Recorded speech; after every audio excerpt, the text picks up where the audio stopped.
اسلام آباد کے آپارہ چوک پر اسرائیل کے خلاف احتجاج کرنے والے طلباء اور پولیس میں جھڑپ ہو گئی۔ پولیس نے سابق سینیٹر مشتاق احمد سمیت 20 افراد کو گرفتار کر لیا۔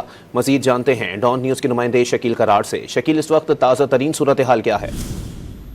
جی بالکل، اس وقت جو ہے وہ کچھ طلباء اور لوگ جو ہے جو مظاہرین میں شریک تھے وہ منتشر ہوئے ہیں، اور پولیس جو ہے وہ آپارہ چوک کے چاروں اطراف میں کھڑی ہے۔ ایس ایس پی آپریشن خود اس تمام کارروائی کی نگرانی کر رہے ہیں، اور جو ہی سینیٹر مشتاق اور دیگر جو نوجوان تھے انہوں نے نعرے بازی کر کے آگے بڑھنے کی کوشش کی، تو پولیس نے ان کو منتشر کرنے کے لیے لاٹھی چارج کا استعمال کیا، اور 20 سے قریب بتایا جا رہا ہے کہ افراد کو گرفتار کیا ہے، اور یہ بھی بتایا جا رہا ہے کہ کچھ خواتین بھی ہیں جن کو گرفتار کیا گیا ہے، جبکہ اسی طرح کا ایک مظاہرہ جو ہے وہ فیصل مسجد کے بعد جمع اسلامی بھی کر رہی ہے۔ بہت شکریہ شکیل۔